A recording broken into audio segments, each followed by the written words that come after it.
Hello elementary teachers, welcome. So we are growing in this series, we are growing food gardens in your classrooms and your schools. So if you're following it, thank you for being here, thank you for watching.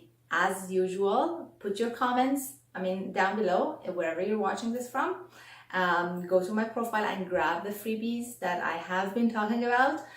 Make sure that you have my recommended list of seeds and you know where to go and grab your gardening schedule, like your color-coded growing schedule for those seeds. Yesterday we talked about the fact that you don't have to have an outdoor garden to grow abundant food with your students. You can do that indoors as well. And then I promised that today I'm going to tell you if your classroom is a good place for that, and if not, how to find that good place. The nursery, the indoor nursery for you. Well, so even if you do have an outdoor garden, if you don't live in a very warm climate, you probably cannot grow everything outdoor just from the get-go, right?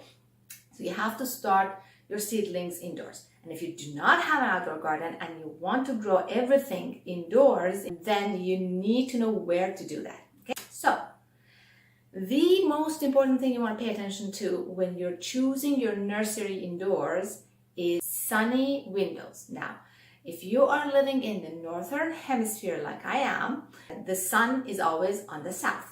It rises in the morning from southeast. It goes to the middle of the sky on the south, middle of the day, and then it sets in the southwest. In spring, which is when you are going to be starting your seedlings, the sun is not too high up in the sky. It's lower, so you will actually see that sunlight from the south shining through in the windows, and actually having, depending on how big your windows are, you see the sunlight inside. That's the type of nursery you want. You want the sunlight to be shining on top of your plants. If you're in the northern hemisphere, do not choose a classroom or a space in your school that has north-facing windows.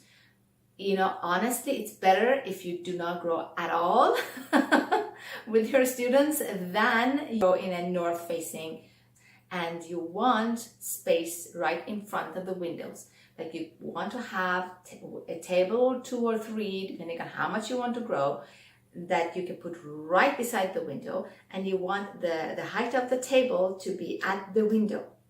So you don't want a wall in front of the seedlings that you put at the window. You want that sunlight, beautiful sunlight, to be shining right on top of your seedlings for at least 4 hours a day, okay? Yes, we get rainy days and that's totally okay, but if it's sunny, you want 4 hours to be shining. And that's essentially the only thing that you really need to pay attention to. So if your classroom does not have that type of windows, or you do have a south-facing window, but it's blocked by a tall building or trees and things like that, then that's not the space.